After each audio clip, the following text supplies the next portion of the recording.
let's talk about just taking stock where we're at. I think maybe I need to start there. We have society that's given us an interpretation of the way we should do things, I think. Oh, I know what it was. Let me go back. I knew it was there. The burden part, when you look outwardly, when you take stock, which is what I'm going to talk about in a second, that's where the burden makes a shift. That burden becomes a gift. And I can tell you right now, apart from being way out of my comfort zone right here, that if I didn't have cancer, I wouldn't be sitting here talking to you. If I didn't have cancer, I don't think that I would have the reflectiveness to go back and see the universe. If I didn't have cancer, I wouldn't be touching the lives of people. It is overwhelming. And I think that that's the difference. I think that when we look outwardly and we see how God has been carrying me or you, and you identify that, that's the difference. That's when the burden, which is still there, that sucks, but that's where that burden becomes a gift. And we need to be able to identify what that is, in my opinion. So getting back to the taking stock of things, society has their interpretations. I'll use the drug addict analogy that we often hear. Plays with drugs, gets hooked, hits rock bottom, comes out of it. We've heard it. I'd like to challenge that a little bit. Because I think if we continue on that path, there will be multiple rock bottoms, and I don't like how negative that ends up. I'd like to change it and call it something else and challenge you to look at it a little differently. I'd like to challenge you to look at it as what I guess I would call aha moments. And as I was on my roller coaster and as I go through my health pieces, all of a sudden I'll come to a point where either I'm angry or I want to go back to that self-centeredness, and I'll stop and go, okay, wait a minute. Why is that? And then I take stock in how God has been helping me. So I'm going to use my own example. I'm going to go to my own illness for a moment. I was sitting on the couch in my home. I had a collapsed lung. I was in the midst of a project where our house was being renovated, if you can imagine. Ann and I decided after 10 years that we were going to pull the trigger and we were going to do a kitchen renovation. And then I got hit. And I'm sitting on the couch feeling sorry for myself, easily turning inward, when all of a sudden I had my aha moment where I sat there and went, okay, look what's going on right now. Here I am having this moment, and as I'm looking up, I have a group of 5 guys and their kids at my house, tearing it apart to prep for the guys that are coming in to do the build on my house. Unbelievable. They just slid right in there. I didn't ask them. They just saw a need, and they slipped in there and they started to do it. And then that was my moment, my point where it just clicked. Oh my goodness. This is what God's plan's all about. I have to release this, and I have to accept help from others. I'm really good at helping others.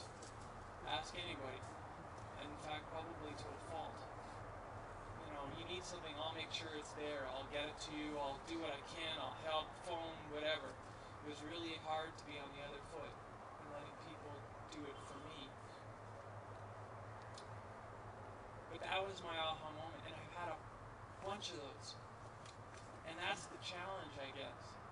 every time I get to that self-centered point, not rock bottom, but that point where I start to look self-centered inwardly, I stop and ask myself the question, okay, so where's God in this?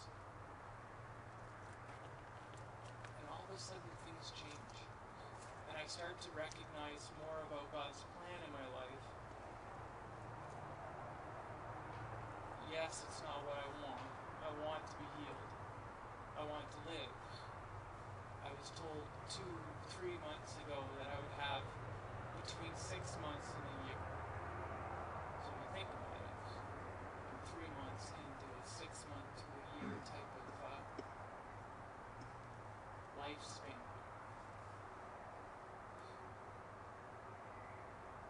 It's a bit sobering actually when you think about it. So, where to from here? I'd like to challenge you that if you find yourself at that place where you are feeling overwhelmed and that wanting to turtle, I'm going to challenge you to take out a piece of paper, step back, and maybe jot down a couple of things that you see where God's been working while you're in the midst of it. It doesn't have to be a lot. Just enough to start looking outwardly rather than inwardly. Jeff started to talk about the 3 o'clock in the morning friend. That came over years of hanging out together. It just didn't happen overnight. But it has to start somewhere. Tonight, you guys made a commitment to come out, to hang out. In essence, you've made the first step. It's not going to all of a sudden come together for you, or maybe it will, I don't know. But I would challenge you to do something to go one step further than what you're doing right now. I think there's about 50 guys here. I would say to you, try to find one thing this week that is like a random act of kindness. Maybe it's an email. Just out of the blue, you think about somebody and you shoot off an email and say, hey, you came to mind today. Just wanted you to know. Or maybe it's, I don't know, at work I used to keep $5 Starbucks cards. And I would just drop them off randomly for no other reason other than just because. But I challenge, if everybody in here did that one thing, that's 50 people's lives that you just touched. And you have no idea how you've impacted them by doing that one thing. You just don't know. It could be part of God's plan that right at that very moment. You've accomplished something without even knowing it. I'll give an example that has been given to me that still makes me smile. Going fishing with Jeff and Lan up to Lauren Lake, and this is when we were going to the Coquihalla, and it still had a toll, and we were going through, and Jeff goes, here's $20 for me and the guy behind me. And I'm thinking, what are you talking about? Len's in front. And as we're driving along, Jeff's kind of got this goofy smile on his face, driving along. And the guy behind him drives up and he's like looking in the truck like But the truth is we don't know how that impacted that family. Maybe they didn't have enough money to go through the Coquihalla and Jeff paid the toll. We don't know. But it was a random act like that that touched a life. And that's the challenge that we all have, is to touch somebody's life in some way. And we don't even know to what extent. It doesn't matter. It matters more about making the effort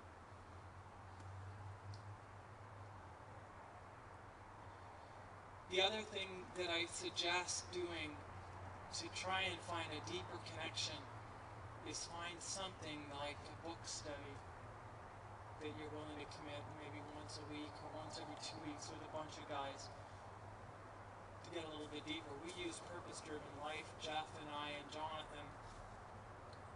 You know, at the beginning it was about the book, and by the end I don't think we talked about the book at all.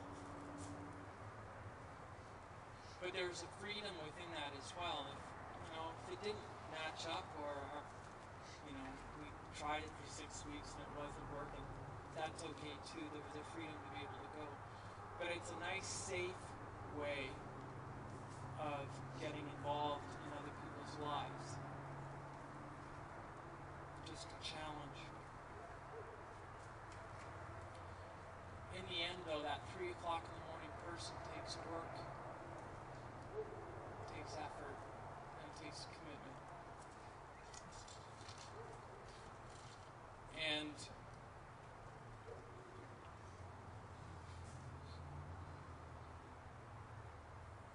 I may not have a lot of time left before I get called home. But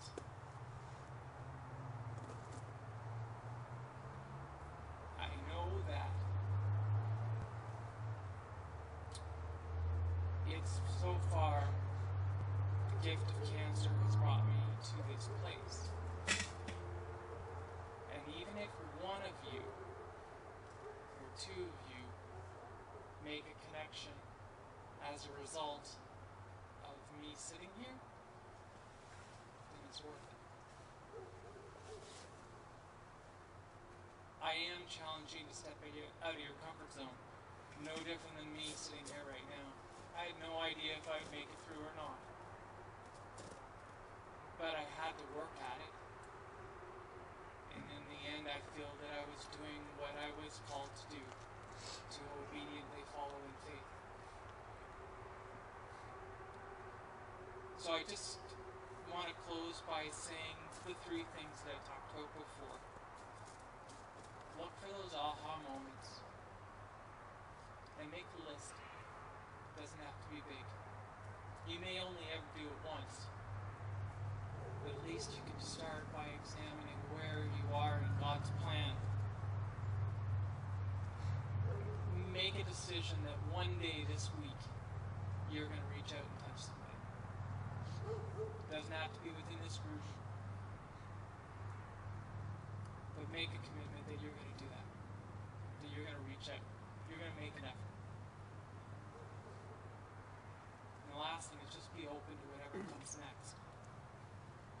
It might be from here that you find your 3 o'clock in the morning friend.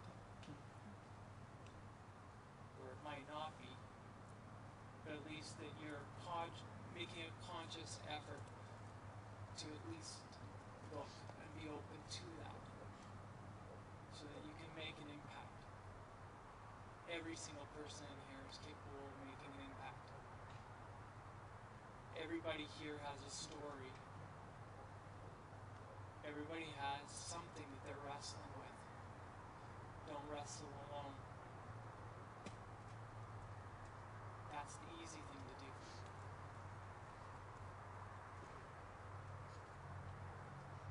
Anyhow, thank you for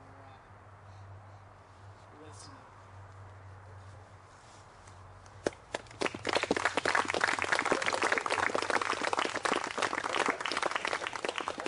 Thanks so much, Tim. If we had the fire, you would be warm over there, Steve.